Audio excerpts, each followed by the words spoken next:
Hey everybody, it's Charlie from Daily Motor, and as vehicles have become cooler, faster, more capable, and safer, they've also unfortunately become a lot more expensive. So this week I'm out here at CES and I'm working with Mark from Texas Instruments to talk about how they're working to use their expertise in the semiconductor field to not only make vehicles more capable, but also better and more accessible for the mainstream consumer and mainstream sort of vehicles. So today we're going to be talking about three main points. We're going to be talking about how, with software developed vehicles, they're using zones in order to keep costs down and from not only manufacturing, but also repair costs. We're going to talk about how with vehicles increasing chip needs, Texas Instruments is able to consolidate the amount of chips necessary in a vehicle and have them provide more functions. And lastly, we're going to talk about how using software and the cloud, manufacturers and suppliers are going to be able to study how vehicles work in the real world and actually improve them. Even if you've owned them for a few years, they can push software updates and make them better here in the real world.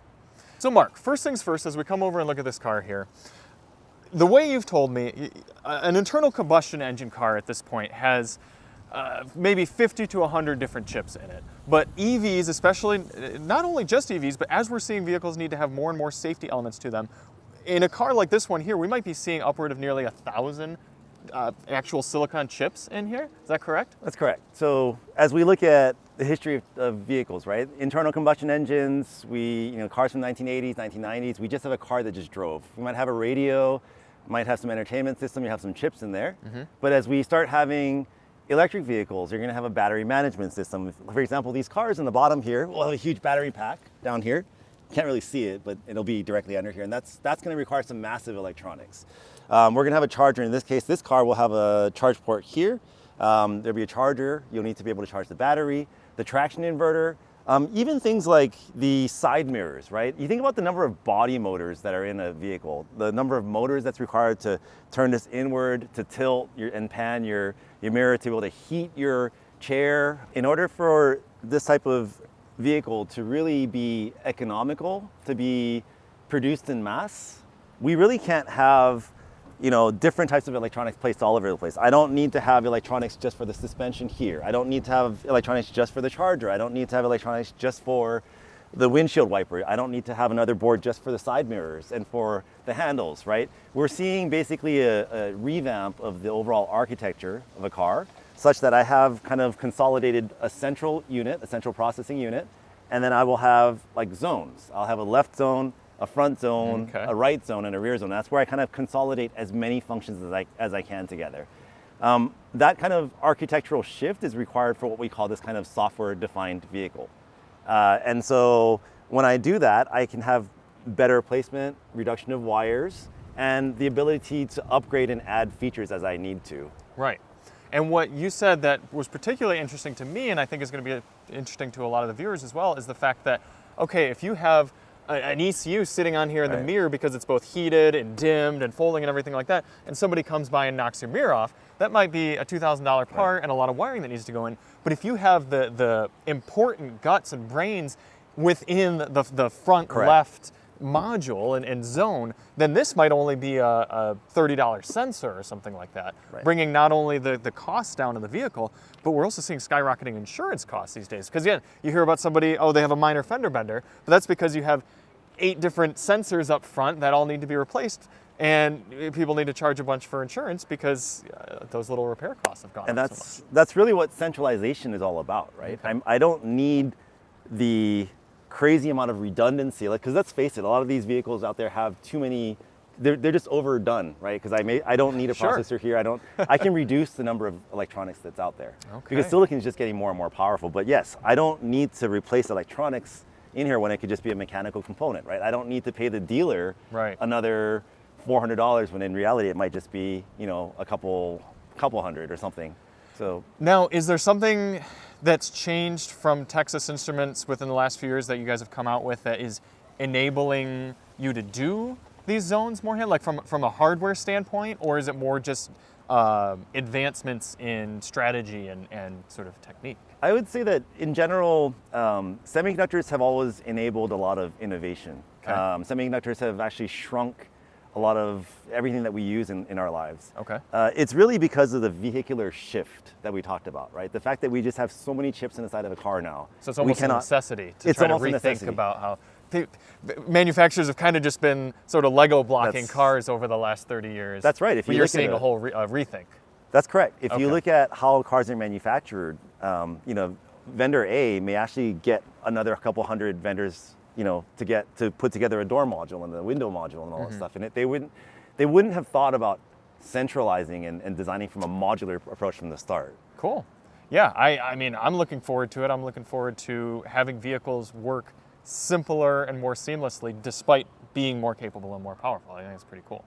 Yeah, so one of the things I'd love to show you is how, you know, we just talked about how we could actually, you know, reduce the number of ECUs in a vehicle, and we can look at how semiconductor technologies are actually enabling just a lower cost, right? So one thing we can go back to the booth. Let's head to the booth. And we can look at how, you know, we need things like intruder detection, somebody that breaks into my vehicle. You know, I need to have, for insurance purposes, some kind of alarm system. Yeah. I need to have seatbelt detection, and the laws are going to progress such that the rear seats are going to need seatbelt detection as well. And then also child presence detection is coming as well. Right. So we'll go back to the booth and we'll take a look at how TI is actually developing a single chip that can do all three of these things, when in the past, there are 3 different ECUs that would cost another couple hundred each. Let's go. All right, so we're here in the booth. We've got a lot of Texas Instruments hardware showing off some of their new capabilities and just some of how we're executing some of these systems that are already in the vehicle and sort of rethinking them. So we previewed a little bit. This is an interior cabin monitoring that's already seen in some vehicles and starting to be required in vehicles here, at least in the US. And this is sort of 3 systems into one on this chip, right? So we kind of circle around here. Sure. In a vehicle, you're going to have multiple ECUs. Right. So if and you I'm already right here, I'm seeing something, a weight sensor probably. Yes. I'm seeing maybe a heated seat element in this. And that's just the seat so far, probably moving back and forth as well. You got power motors there. So that's just 3 physically. And then I'm sure you're about to get to there's monitoring and everything. Right. And in this specific case, we're talking about how we can reduce from 3 separate ECUs that would be distributed all over the vehicle and condensing it really into one chip. What we're doing here with this device is it's called AWRL6844. You can read more about it as we just released it yesterday. Wow. It really is 3-in-1. So we're looking at child presence detection, which, by the way, there's an NCAP regulation for Europe vehicles that they have to have this. Okay. Think about across all even like inexpensive vehicles and everything? Yeah. Okay. Every vehicle must have child presence detection. Wow. So think about, you know, how many incidents there were with, you know, overheating or leaving your child in Even the if car. there's only one, you should probably do something about it. Correct. And so that's going to typically be one sensor that's available here. Okay. And then you're going to have a seatbelt detection. So we're all familiar with, for example, your child doesn't sit in the seat and it goes ding, ding, ding. Yeah. Or you put a box on there and it sets off the sensor. That's going to be a weight sensor, as you mentioned. And so that'll be down here, and then there'll be another one for intruder detection. So a lot of our insurance policies require that extra level of alarm. So 3 sensors, basically doing 3 things in one: child presence detection, seatbelt detection, and intruder detection.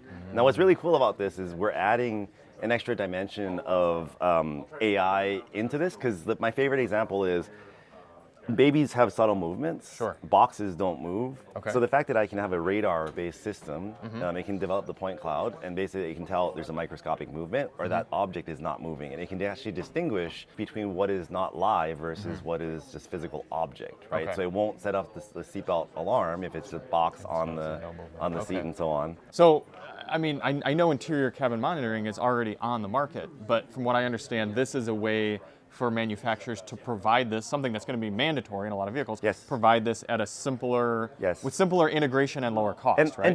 And just look at the board there, right? We talked about lots and lots of semiconductors, but just look, there is simplicity in that because it's a small board, right? Believe it or not, it's a small board, but it's a simple solution for what you're actually getting, right? As semiconductors get more advanced, we're actually able to integrate more and more. Over time, one day that might be just become a simple one-chip solution, but you know, we need to power it, we need to provide some communication. Those functions are currently separated into separate chips. As technology evolves, Moore's law evolves and so on, we'll be able to integrate more and more. And that's what's happened historically. Okay. Think about the reduction of wiring, right? When I go to a zone-based board, I can wire what's closest, and I don't need to route. That makes It's like a rat's nest where when I have so many ECUs, I still need to route them into some fashion. Right. So let's take a little look at some of these zone control modules that we were talking about. So this is a pretty hefty piece of hardware here, but you say this is sort of consolidating a lot of the different smaller ECUs around the vehicle, right? Correct. So in a real vehicle, as we said earlier, there's going to be a zone architecture. So we will see like a board, a central board that's controlling a front zone, a left zone, and a right zone. And there's going to be a lot of integration of different, what we call ECUs, or electronic control units. This is representative of a zone control board. What you see here is a full TI solution. So all of the black chips that you see on here, and there's quite a high amount, is from TI. And you'll see in general that the zone board in automotive is responsible for several functions, namely, in-vehicle network control. So we're going to see things like CAN bus, or modernly it would be Ethernet, or an Ethernet 10BASE-T1S type of control. And that's basically what's talking to the central network, or to radar, or to other peripherals in a car. And it will also be responsible for power distribution. So a lot of us have heard about 48-volt distribution in some cars. Does that allows there to be fewer wires, right? Because more can run through a single wire? So, right, we can carry more, basically the wire gauge can be thinner. And so copper is quite heavy when it's at that thick AWG. Right. And you can actually reduce the size of the copper, reduce cost, as well as reduce weight. But you will also see some interesting applications for it because the loads are actually getting higher, the power levels are getting higher.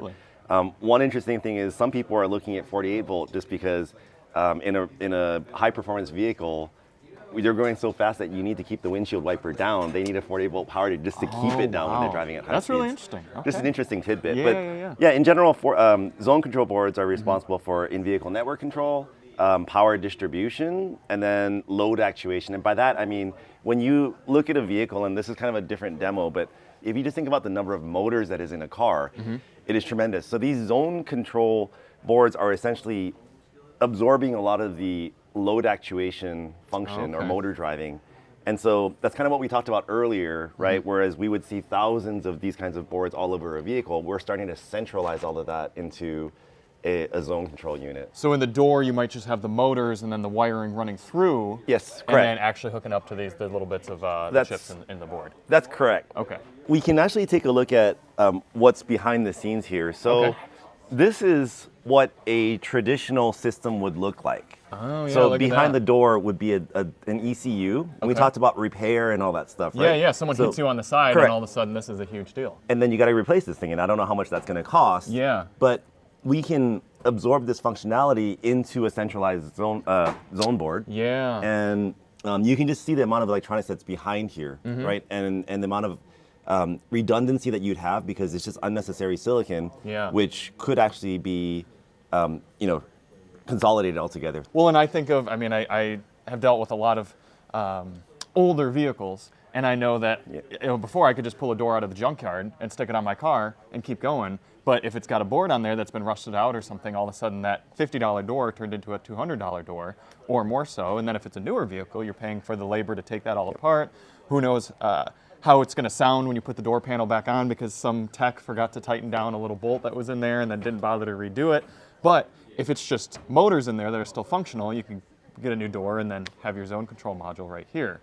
Yes, and to that point, again, if you just think about the door by itself, how many doors do you have? How many trunks do you have? How many frunks do you have?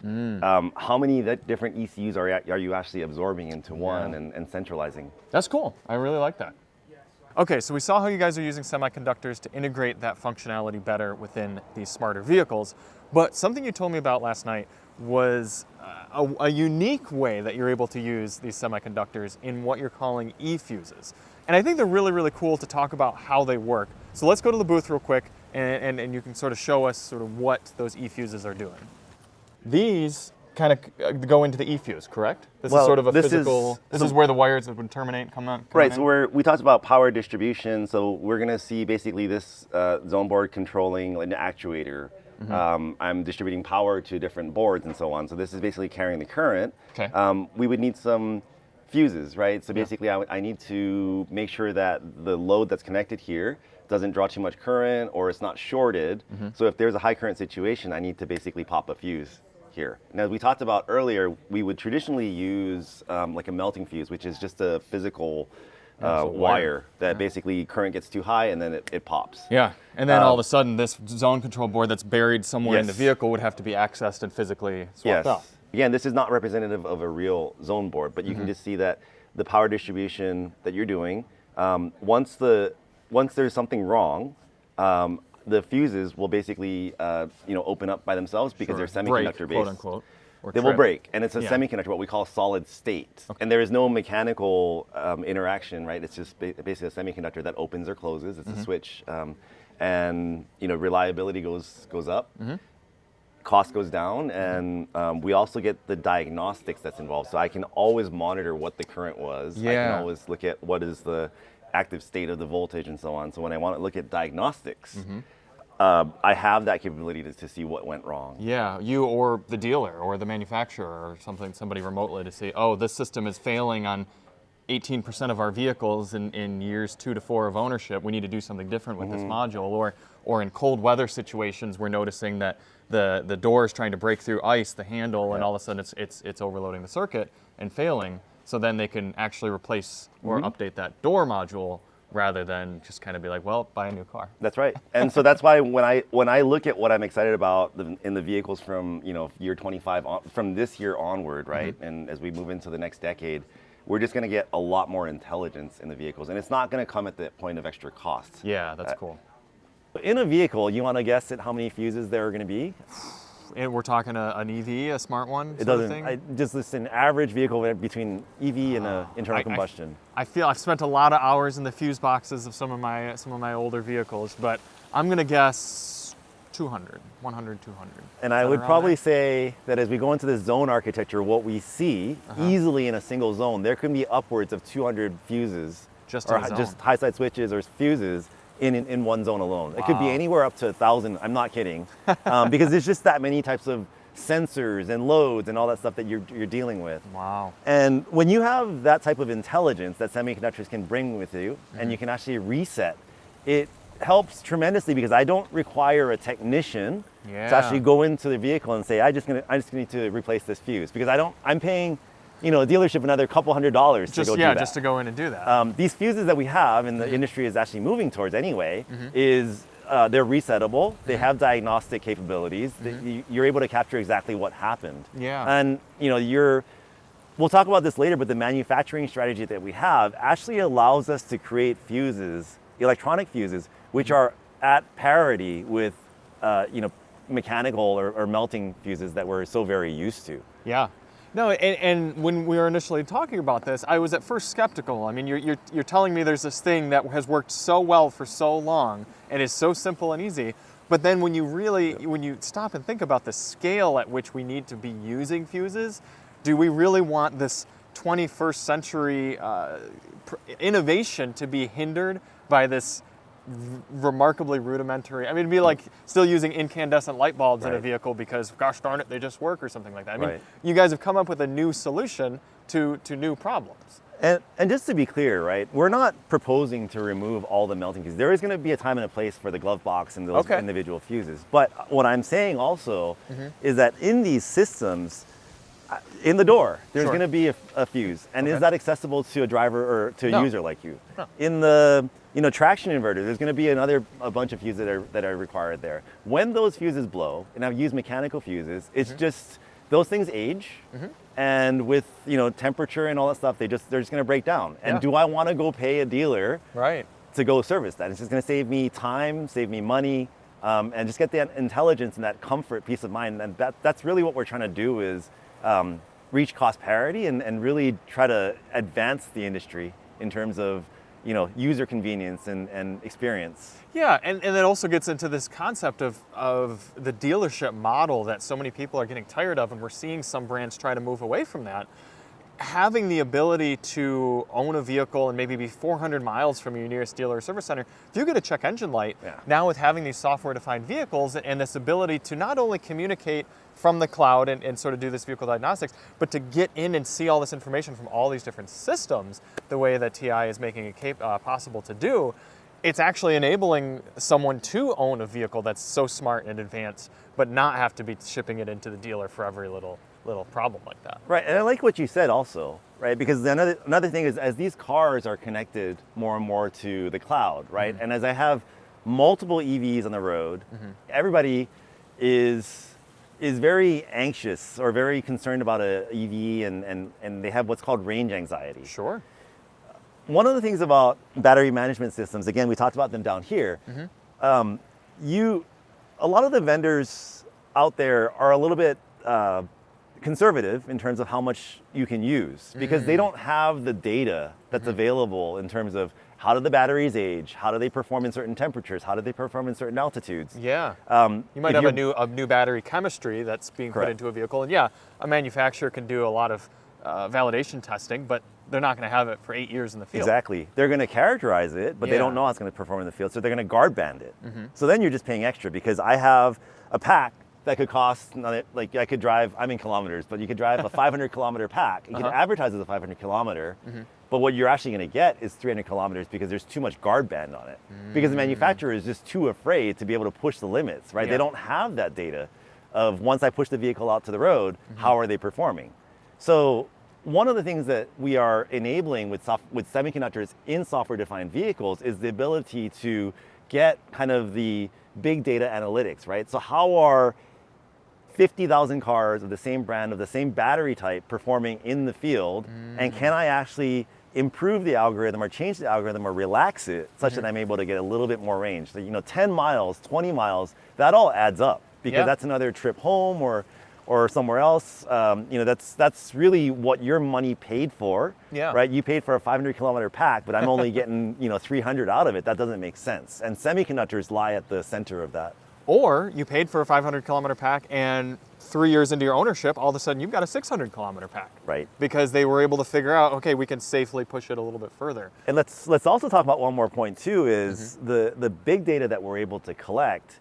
These battery packs are honestly dangerous. We hear a lot about like battery fires and all that stuff, recalls. With large data and looking at how battery packs are performing out there, you can actually do predictive maintenance, right? You can actually say, hey, there's an issue here, let's go into the factory and replace it. Or, interesting. We're all aging pretty quickly and there's something wrong with it. We need to make the world a safer place. Yeah, right? yeah. Well, and obviously everyone's talking about EVs, but I can also see a lot of application for this for internal combustion cars and more traditional vehicles, and just that, okay, if you have an anti-lock braking system or a traction control system or whatever, and a few years down the road, the OEM learns of a smarter way to use that system, they could actually push out an update and give everyone's car that better braking algorithm, right? I actually had that problem, right? So I had a car that had air suspension, and basically it kept breaking down. And it just didn't like being at the highest ride height. And so every 30,000 kilometers, I just had to replace it. It just cost me a lot of money. I love that car. I had to get rid of it.